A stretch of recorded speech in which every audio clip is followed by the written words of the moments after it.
Hoje, nosso Senhor vai nos recordar uma das coisas que nós não podemos tirar do nosso coração: lembrar as maravilhas do Senhor.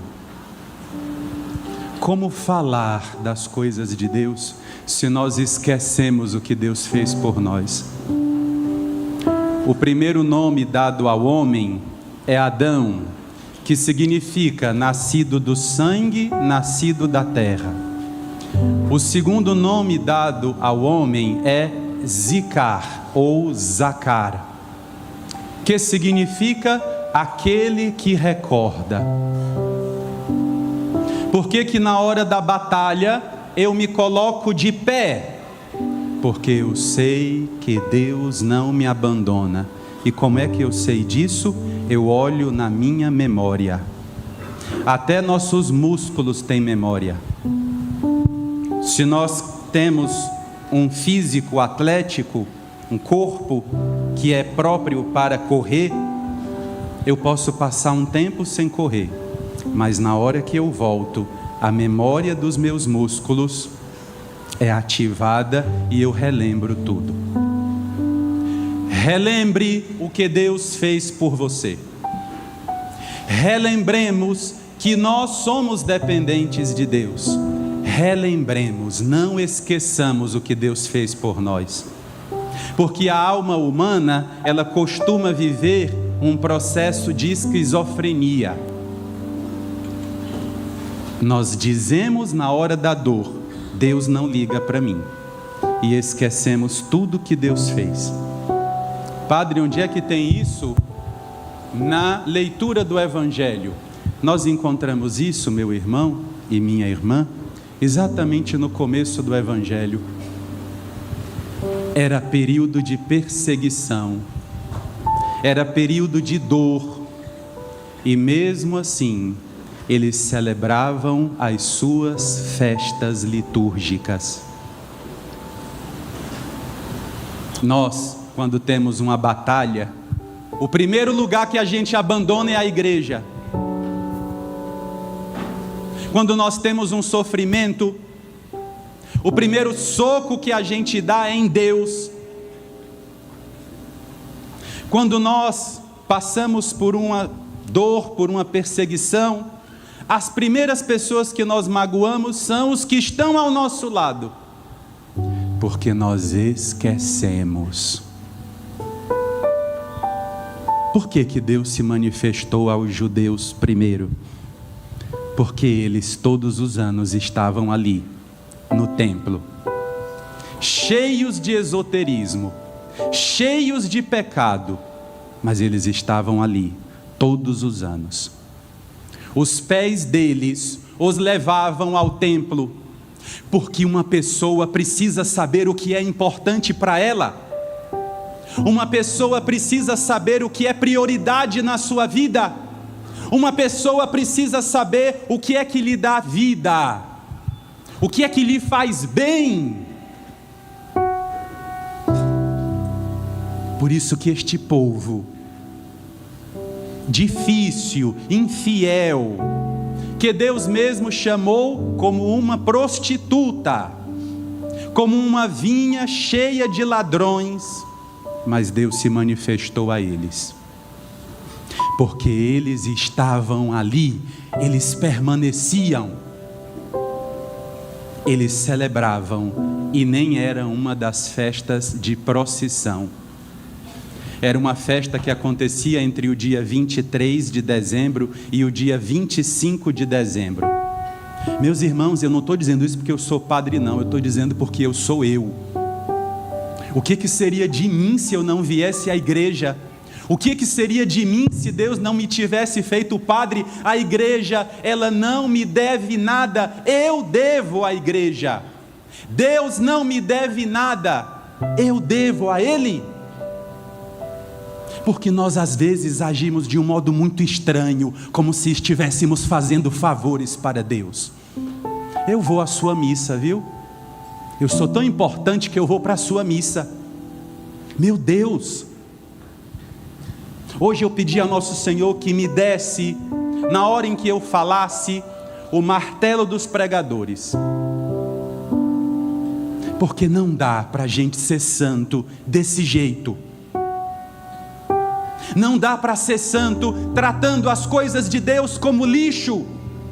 Não dá para ser santo tratando a igreja como a última coisa. Não dá para ser santo desse jeito. Não dá para ser um homem de Deus, uma mulher de Deus, se você não ama a Deus. É uma inconsistência. Na verdade, é mais do que isso, é uma contradição. E eu não vivo de contradições. Ai, padre, eu sou uma pessoa de contradição, pois está paralisado e morrendo. Eu não sou uma pessoa de contradição. Eu sou um filho de Deus.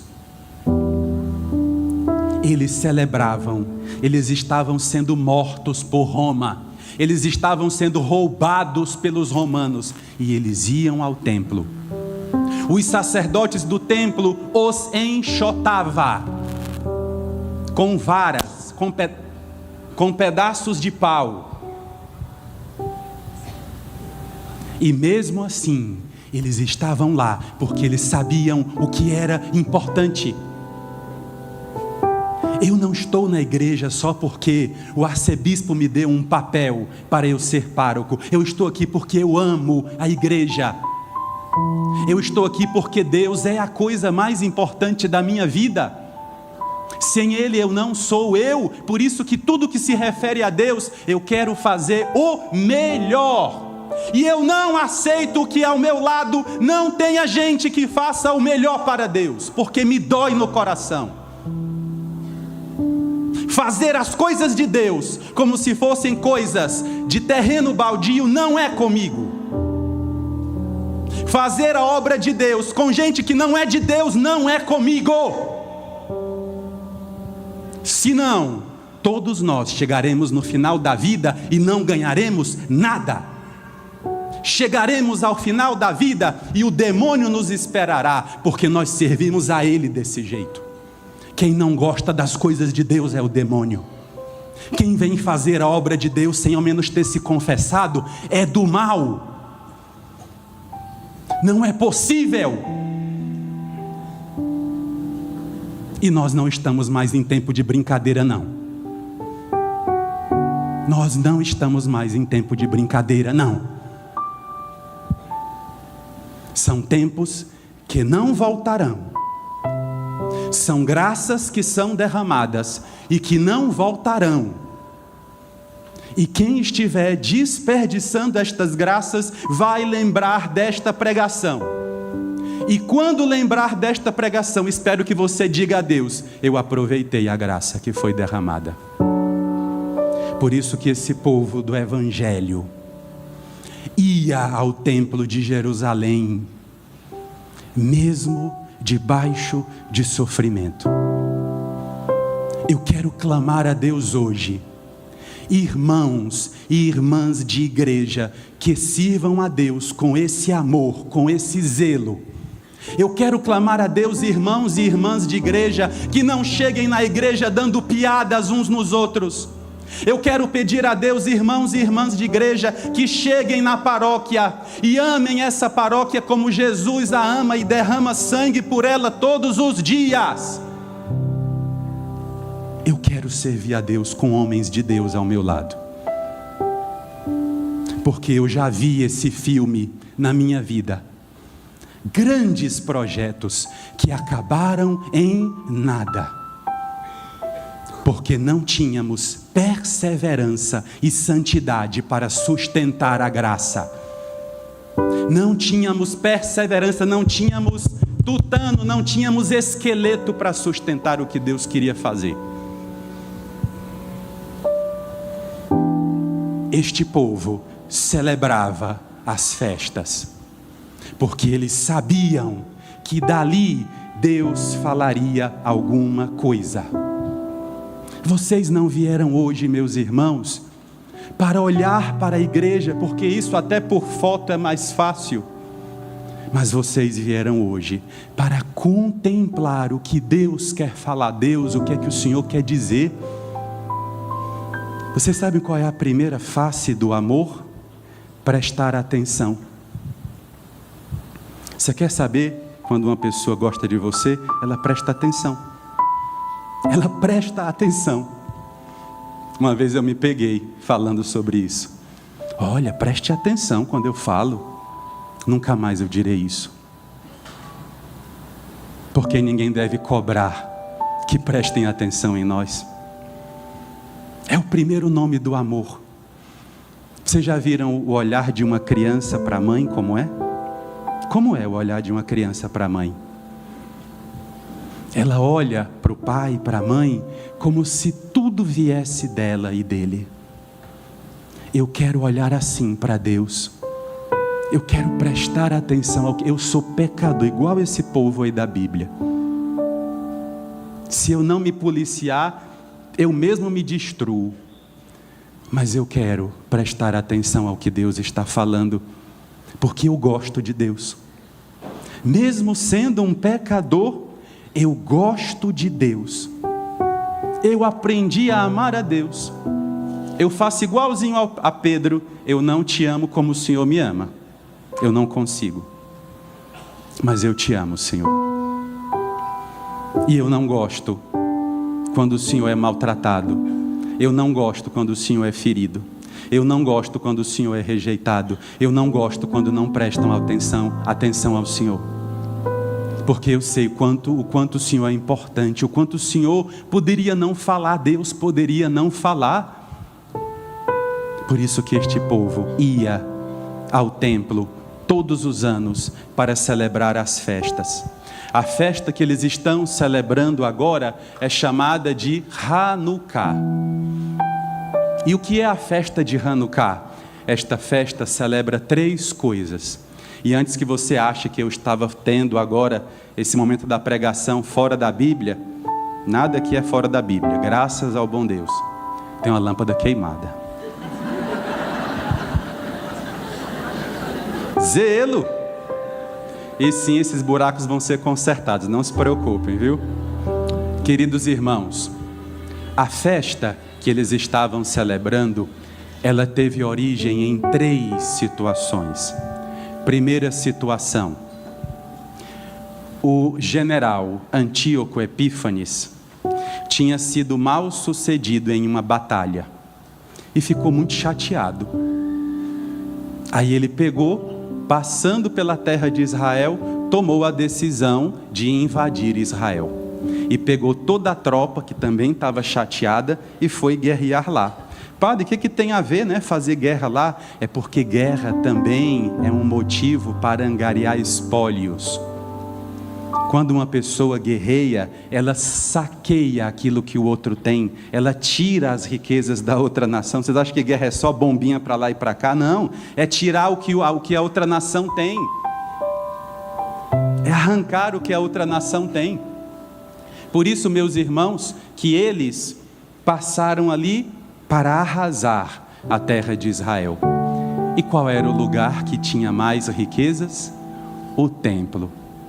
Só que eles não se contentaram em roubar os objetos sagrados do templo. O general, que estava ali ladeado por um exército de sírios, ele disse: peguem um porco. Qual é o animal que nunca pode entrar em Israel? Porco. Quem é que cria porco? Grego e romano. Por quê? Para fazer os bacanais e as saturnalhas. Peguem o porco. Pegaram o porco. E agora? Sangrem o porco em cima do altar. E assim eles fizeram. E o povo olhando aquilo, e ele ainda falou, o general ainda falou: agora deem todos para comer a carne do porco. Uma família se levantou, a família dos Macabeus, e os Macabeus disseram: se alguém comer, eu mato. Mas eles vão nos matar, é melhor a gente morrer fiel do que morrer como um infiel. É melhor a gente morrer como um homem de Deus do que a gente morrer na mão deste doido do Antíoco Epífanes. E eles mataram um que foi comer a carne de porco. E a família depois foi toda presa, Mataram os homens, ficaram os filhos e a mãe.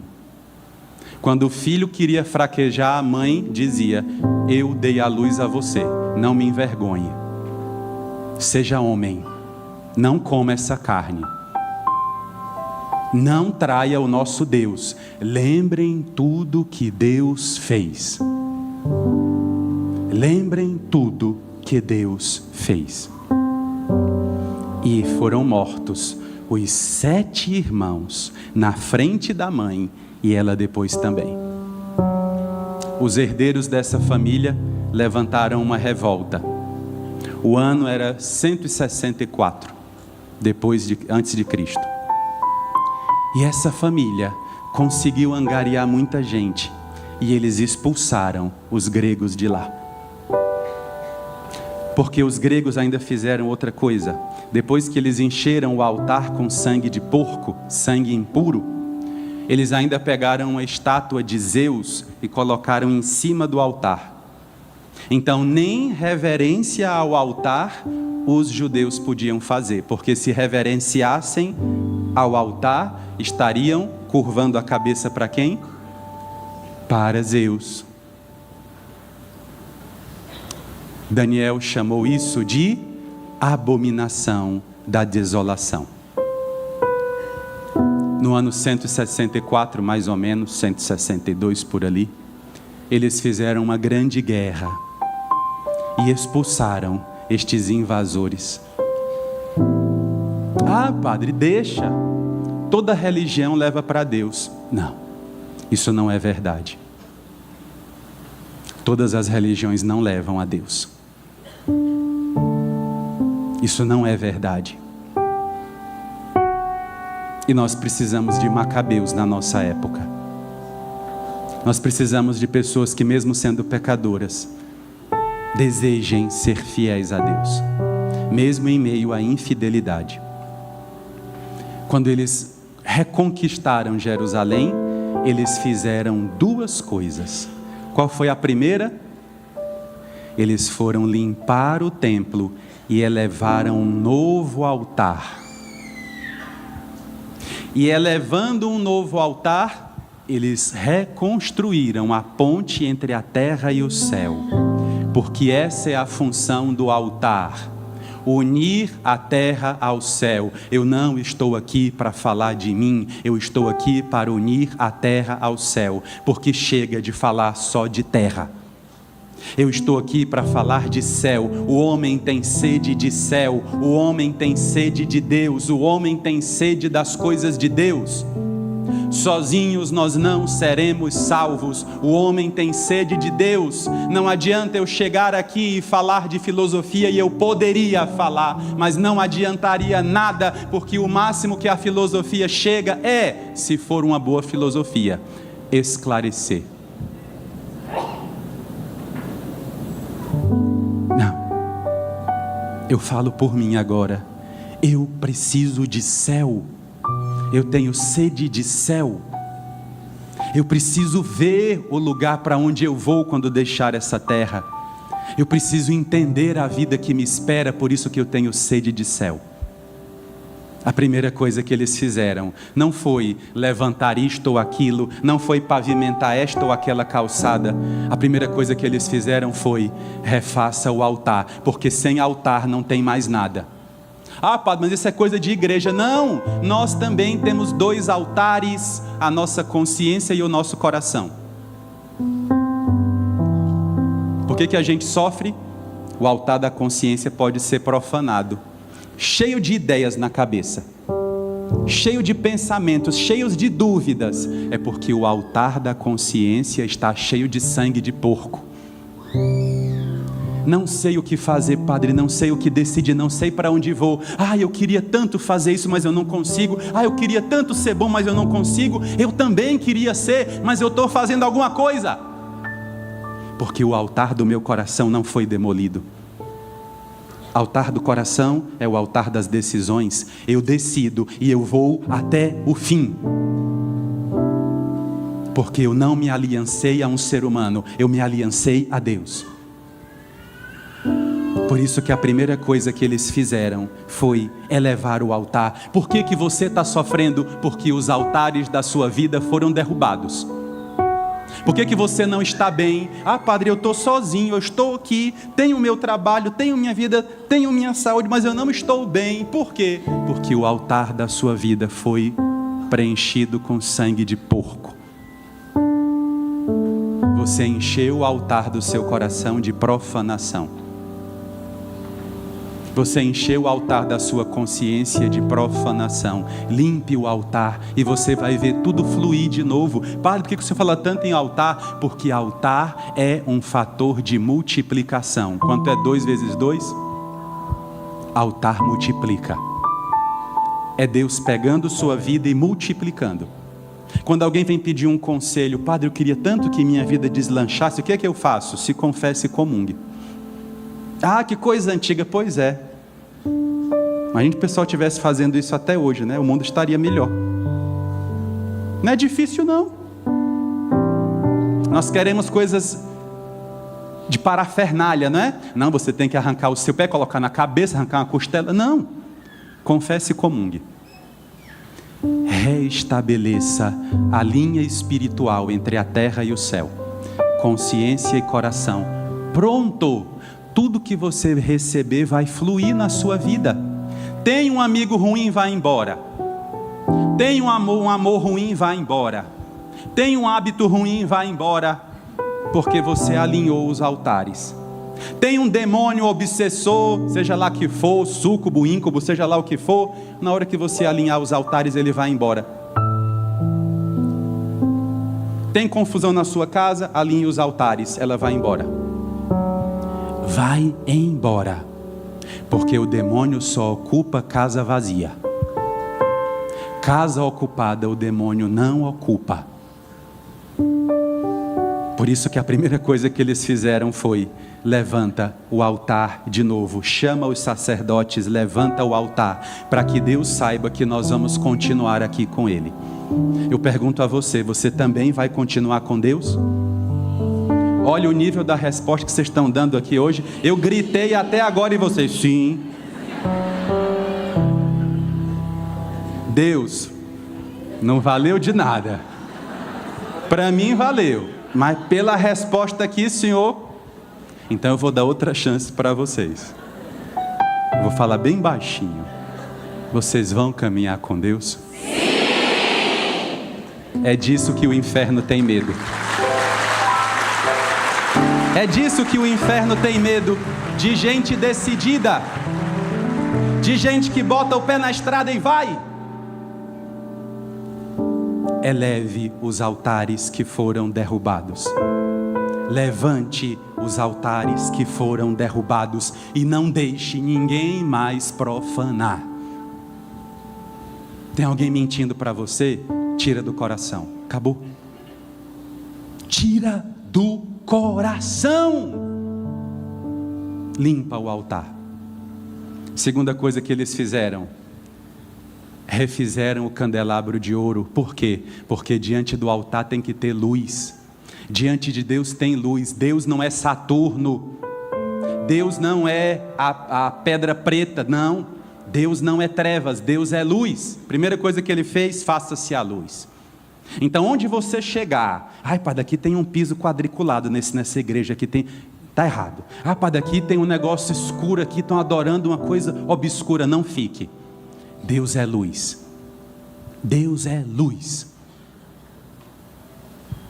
Eles foram acender o candelabro de 7 braços, chamado de membra ou menorá. E esses candelabros, esses braços do candelabro, significavam que as luzes da alma estão acesas, vigilantes, a verdade está estabelecida. Só que tinha um detalhe: eles tinham que acender o candelabro e o candelabro tinha que durar a festa inteira. Só que não tinham azeite suficiente. O azeite que tinha era só para um dia. Ah, padre, era só pegar mais. Nada com Deus é assim, não. Tinha que ser o azeite preparado no Horto das Oliveiras pelas azeitonas plantadas para isso. E tinha que ser o primeiro azeite, porque ninguém oferece resto para Deus. Por isso que eu sou bonequeiro. Sou. Porque eu sou filho de quem? Quem quiser me oferecer resto, eu recebo como um gesto de acolhimento. Mas aqueles restos não me representam mais. Aí eles pensaram, o que a gente vai fazer? Se a gente acender o candelabro e apagar, é pecado. E ninguém pode oferecer sacrifício diante do altar sem velas. Na nossa paróquia, com todo respeito, não quero aqui gerar polêmica, tinha só uma vela de lado, lembram? Agora nós temos 6, fora a gente, cada um aqui é uma vela agora acesa para Deus. Somos as lâmpadas do altar. Eles então pensaram, acende a lâmpada ou não acende a lâmpada? E eles tomaram uma decisão, qual foi? Acende a lâmpada e confia na providência de Deus. Mas por que fizeram isso, padre? Porque nem sempre nós vamos ter tudo. Eu já sou padre há 13 anos agora. Teve ocasião na minha vida, não vou dizer onde para não gerar polêmica, mas teve ocasião na minha vida que eu fui celebrar. E eu não celebrei a missa porque não tinha ninguém para celebrar. Não tinha ninguém. Foi marcada, porque já desde aquela época eu já fazia agenda para o ano todo. Igual aqui na paróquia. Foi marcada, mas não tinha ninguém. Eles pensaram, nós vamos celebrar a Deus e vamos confiar nele. Acenderam a lâmpada, porque nem sempre nós vamos ter todas as condições favoráveis. Você só fez as coisas quando tinha tudo favorável? Não. Padre, eu quero fazer um almoço, mas não tem tudo que eu quero, não tem aquela alcaparra que vem lá não sei da onde. Faz sem ela. Padre, mas é carne. Não tem carne, pega uma salsicha, pega um ovo, vai. Nem sempre nós vamos ter todas as coisas. Nem sempre nós vamos ter as condições perfeitas para fazer a obra de Deus. Por isso que eles acenderam a lâmpada. E quando acenderam a lâmpada, o que aconteceu? Um milagre. O azeite que só ia durar um dia, durou 8 dias. E por isso, a festa de Hanukkah era celebrada ao redor da menorá. Eles davam voltas ao redor da luz, da lâmpada, e era celebrada diante do altar, que foi restaurado. Que lindo! Terceira celebração de Hanukkah. Deus venceu os nossos inimigos. Deus venceu os nossos inimigos. Essa festa acontecia no inverno. Dezembro, na terra de Jesus, é inverno pesado. E o evangelista diz, era inverno. O que significa era inverno? Pergunto a vocês, inverno é estação de vida ou de morte? De morte. Mas padre, aqui no Ceará não tem inverno. Ceará tem quadra chuvosa, é diferente. Inverno são duas coisas. Primeiro, a noite é maior que o dia. É mais treva ou mais luz? Mais trevas. Segundo, o inverno mesmo é tão gelado que não nasce folha nem fruto.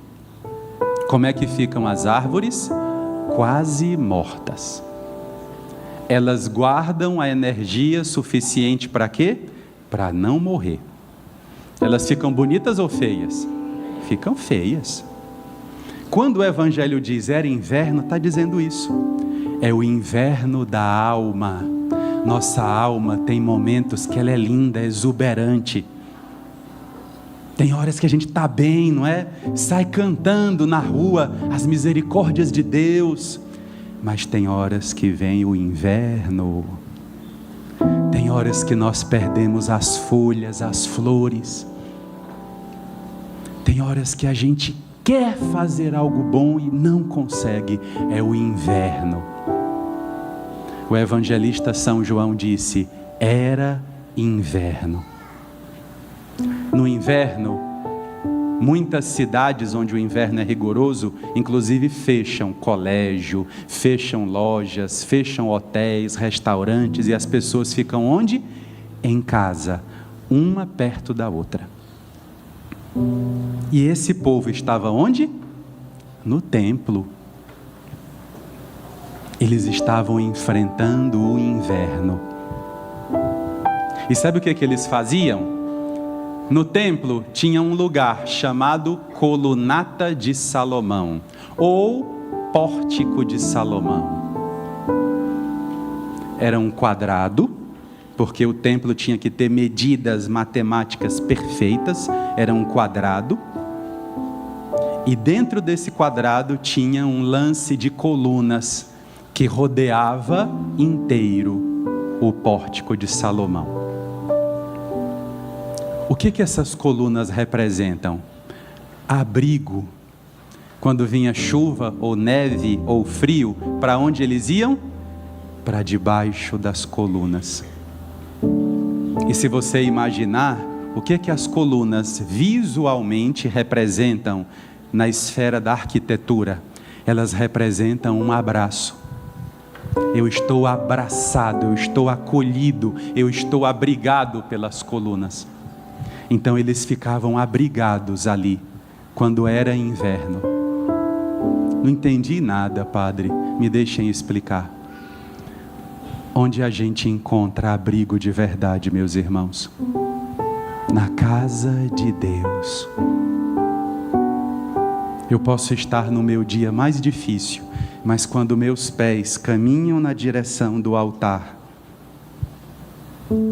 e eu vejo o altar, eu me sinto abraçado por Deus. Se sinta assim também hoje, abraçado por Deus. Eu agora estou no abraço de Deus. Era isso que o evangelista queria nos ensinar. Era inverno e Jesus caminhava no templo, no Pórtico de Salomão. O que Jesus fazia ali? Primeiro ele estava acolhendo os peregrinos. Acolhendo. Como é que você está? Não, eu estou com a perna doente. Como é que não, eu estou com a sola do pé arrancou um pedaço? Porque a caminhada era difícil. Ele ia acolhendo os peregrinos. Você, eu estou sem cobertor. Pois pega esse daqui, vamos acender uma fogueira. Inclusive foi nesse período que Pedro também traiu Jesus. Lembram? Ele foi se aquecer onde? Em uma fogueira.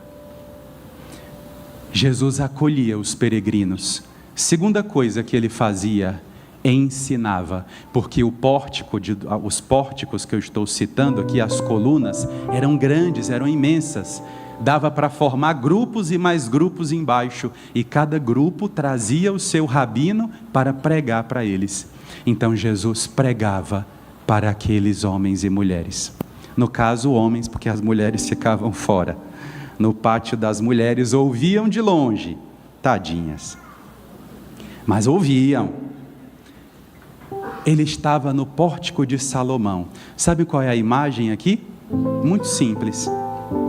Um monte de ovelhinha ao redor do pastor. Quando fazia frio, como é que a ovelha se aquecia, se esquentava?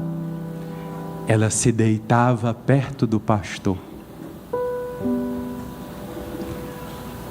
Quando você era criança e assistia filme de terror escondido, e à noite ficava com medo, para onde é que você ia? Você ia dormir perto da mãe e do pai. Você ia se aquecer, você ia sair do inverno. É tanta coisa para falar que eu posso até esquecer. O inverno da alma é a dúvida e a frieza espiritual. Vida tem a ver com calor e movimento. Morte tem a ver com rigidez e frieza. Como é um cadáver? Frio e rígido. Como é uma pessoa viva? O corpo emana calor e se move. Jesus então estava em pé e as suas ovelhinhas ao redor. Sabe o que essa imagem nos lembra no Antigo Testamento? Quando o povo saiu do Egito, qual foi o sinal que Deus mandou para eles? Uma coluna de fogo durante a noite. Por que uma coluna de fogo? Aí as pessoas só diziam assim, é para eles enxergarem, padre. Não. Por que a coluna era de fogo? Para que na hora do frio, eles se aquecessem aonde? Junto de Deus. Deus aquece o nosso coração. Jesus Cristo então estava passeando no pórtico e os judeus rodearam Jesus. E rodeando Jesus, eles fizeram uma pergunta. Qual foi a pergunta? Eu vou traduzir como está em grego. Até quando a nossa alma vai ficar suspensa? Por que eles perguntaram isso? É como se dissessem, você está fazendo tudo que os macabeus fizeram, você está fazendo tudo que Davi fez, você está fazendo tudo que Salomão fez de bom, você está fazendo tudo que Moisés fez, diga logo se você é o Messias ou não. Liberte-nos logo, não nos deixe na dúvida. Vocês já tiveram uma dúvida muito grande? Dúvida faz bem ou faz mal? A dúvida vai gerar em nós uma série de reações ruins. E o nosso corpo vai se enchendo de toxinas. Somente porque nós estamos em dúvida. Dúvida. Eles chegam e dizem a Jesus, eles quem? Os judeus. Até quando nossa alma vai ficar em suspense por causa de você? Você está aqui, todo mundo ao seu redor, Pilatos está ali só olhando, diga logo, fale logo. Diga se tu és o Cristo, fale claramente. Jesus respondeu a eles, eu disse, mas vós não credes. O acesso a Jesus não é epistemológico, é de alma, é de fé. Eu quero conhecer Deus, como é que eu vou fazer isso? Pela fé. Crer. Vós não credes. Vocês, judeus, que estão aqui olhando para mim no templo, vendo que eu sou o Messias, vocês não creem em mim. As obras que eu faço, no nome do meu Pai, testemunham a meu respeito, mas vós não credes. O que são as obras que Jesus manifesta? São duas coisas. Primeiro, as obras que o Senhor está se referindo aqui, são as obras de obediência à lei. Como é que eu vou acreditar numa pessoa que não conhece o Pai? Como é que eu vou acreditar numa pessoa que não tem uma vida adequada ao que diz? E não é nenhuma questão de fé ainda não. Até mesmo nas psicologias aí, o que é que as pessoas dizem para nós? Olhe o que uma pessoa fala, mas observe ainda mais como ela age. Porque as palavras até podem enganar, mas as ações são inequívocas. Por isso que Jesus, olhando para eles, diz, eu já mostrei pela minha obediência ao Pai. Segunda explicação para obras, eu também já mostrei por meio de todos os sinais que eu manifestei. Eu já curei cegos, eu já curei aleijados, eu já levantei mulheres que estavam no chão, eu já curei mulheres com fluxo de sangue, eu já ressuscitei filhos de viúva. Quem é que faz isso? O Messias. Mas vós não acreditais, porque não sois das minhas ovelhas. Pronto, agora nós entendemos. Por que eles não acreditam em Jesus? Por falta de provas? Não. É porque eles não conhecem a Deus desde Moisés, desde Abraão. A resposta de Jesus é duríssima.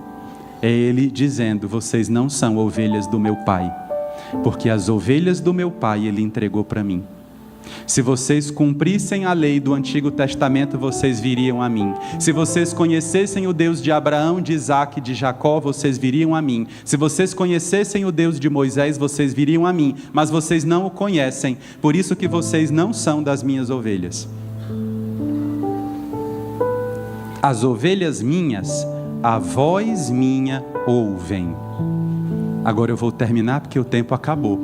Esse relógio está certo? Porque está marcando 8h40. Eu falei, não, só se eu desmaiei e voltei, não sei. Estou vivendo um loop temporal aqui. Está certo? É 8h40? 7h40. E também acabou o tempo. Agora o Senhor vai falar do primeiro mandamento. Minhas ovelhas ouvem a minha voz. Qual é a primeira palavra que sai da boca de Deus no Deuteronômio? Shema. E o que é Shema? Ouve e presta atenção. Vocês achavam que eu estava dando piada em vocês, né? Mandando prestar atenção. Não, eu estava pregando o Evangelho. Minhas ovelhas escutam a minha voz. Porque foi a primeira coisa que meu pai pediu. O que foi? Israel, não é para me amar primeiro, é para primeiro ouvir e prestar atenção. Vamos fazer esse exercício agora. Você veio com alguém para a igreja? Veio? Padre, eu vim sozinho, então continua sozinho, fica aí sentadinho. Mas você veio com alguém para a igreja? Olha que coisa fácil. Apenas olhe no rosto e nos olhos dessa pessoa que veio com você.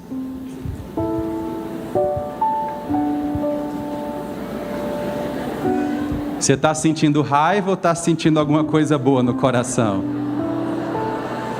Ódio? Não, pelo amor de Deus. O que tem a ver isso, padre? Quando o Senhor diz, ouve e presta atenção, é isso que Ele está pedindo. Adão, olhe para mim. Povo de Israel, olhe para mim. Preste atenção em mim.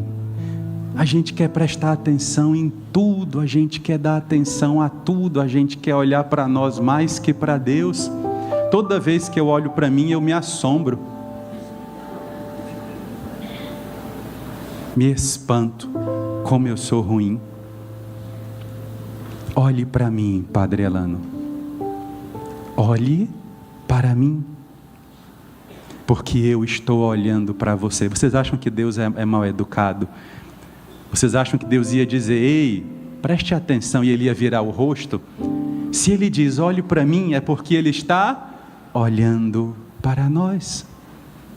Minhas ovelhas prestam atenção a mim. E é verdade. Uma ovelhinha cuidada, amada e nutrida, para onde ela olha? Para o seu pastor. Vocês já viram o olhar dos animaizinhos que a gente cria, dos petzinhos que a gente cria? Já viram? Tem horas que eles ficam olhando assim. É assim que a gente tem que fazer com Deus. Ficar olhando para Ele. Isso é o Shema Israel. Minhas ovelhas escutam a minha voz. Eu as conheço, porque eu estou olhando para elas, e elas me seguem. Igualzinho o povo lá no pórtico de Salomão. Jesus ia para um lado, o povo, cadê aquele pregador de Nazaré? Está ali, vamos para lá. Não, mas aqui está o grande pregador, o rabino tal. Não, mas ele prega melhor, fique aí, vou lá. É lindo isso, e é isso mesmo, meus irmãos. Eu tenho que colocar meu ouvido na boca das pessoas que me amam. Vocês já viram quanta gente está sofrendo porque colocou o ouvido em bocas malditas? Pessoas que até hoje, ai padre, me chamaram de feio. Olha, problema, azar. Estou nem aí. Ai padre, disseram que o senhor é desafinado. Não estou nem aí. nem preocupado, porque os meus olhos não estão mais nessas opiniões. Onde é que estão os seus olhos, meu irmão? Minhas ovelhas me seguem, e eu dou a vida eterna para elas, elas jamais perecerão, e ninguém as arrebatará da minha mão. Isaías 49:16. Eu te amo, tu és precioso, e eu gravei o teu nome na palma das minhas mãos. O que significa gravar na palma da mão? Você está protegido e seguro. Para alguém te tirar daqui, vai ter que primeiro rasgar a minha mão. E eu pergunto, a mão de Deus é frágil ou é forte? A mão dele criou tudo. Você está onde? Nas mãos de Deus. Você que é ovelha, você está onde? Nas mãos de Deus. Padre, mas quando eu olho na minha conta bancária, tem lá menos 59 mil reais. O que eu vou fazer, padre? Se deite na palma da mão de Deus e peça a Ele. Peça a Ele. Vocês já pediram a Deus?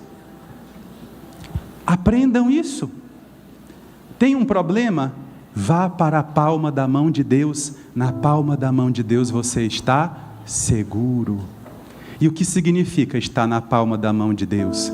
Ele não esquece de nós, porque a mão é a parte do corpo que eu mais vejo durante o dia. Para todas as coisas que eu faço, meu pé eu não vejo tanto, minhas costas eu nunca vi, eu vejo a minha mão. Minha cabeça é impossível eu ver, então eu só posso ver minha mão. Toda vez que Deus olha para a mão, o que é que Ele enxerga? Você. Ninguém tira as minhas ovelhas da minha mão. O Pai meu deu a mim todas as coisas, e Ele é o maior. Aqui parece uma linguagem de criança com o pai, né? Por que você guarda tanto esse brinquedo? Meu pai me deu. Por que essa bolsa é tão importante? No seu caso é porque está aí os cartões, né? Mas por que essa bolsa é tão importante? Meu pai me deu. Por que essas ovelhas são tão importantes, Jesus? Que você vai morrer por elas? O diabo perguntou a ele. Por que essas ovelhas são tão importantes? Por que o Padre Elano é tão importante para você? Por que a Ellen é tão importante para você? Porque foi o Pai que me deu. Meu Pai me deu Ele. Meu Pai me entregou isso. Sabe onde foi que eu aprendi isso? 1 Samuel. Davi era o melhor pastor. Por quê? Porque ele se jogava na frente do leão para defender as ovelhas que nem eram dele. De quem eram as ovelhas? De Jessé, o pai dele. E ele não queria chegar em casa sem uma ovelha. Ele preferia chegar em casa com um naco do braço arrancado. Ele preferia chegar em casa com a fratura exposta do que chegar em casa sem uma ovelha. Porque ele ama o pai dele. Por que a gente cuida das almas dos fiéis na igreja? Porque vocês são do Pai. Você é do Pai. Eu sou do Pai. O Pai, que é o maior, me deu essas ovelhas. Por isso ninguém vai tirar as minhas ovelhas da minha mão. Como é que termina o Evangelho? Eu e o Pai somos um. Sabe qual o nome aqui que aparece? Não é o numeral 1, não. Sabe qual o nome que São João escreve? Echad. Eu e o Pai estamos unidos. Sabe onde é que aparece essa palavra Echad? Shema Israel. Adonai Eloheinu Echad. O Senhor é um. Se unam com Ele.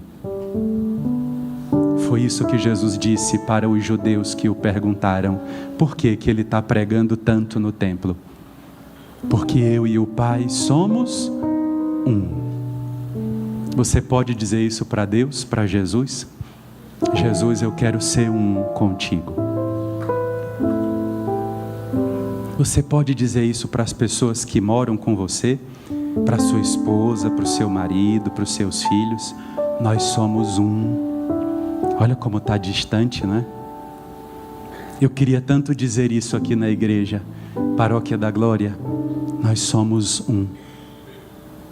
Um dia eu vou dizer, quando eu chegar na eternidade e olhar os coros dos anjos de um lado, os coros dos santos, dos mártires, dos profetas, os coros das virgens, Santa Teresinha, São Padre Pio, São João Batista, lá na frente Nossa Senhora, São José.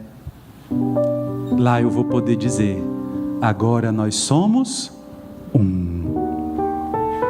Amém? Olhe para quem veio com você, para a igreja, e pergunte: nós somos um?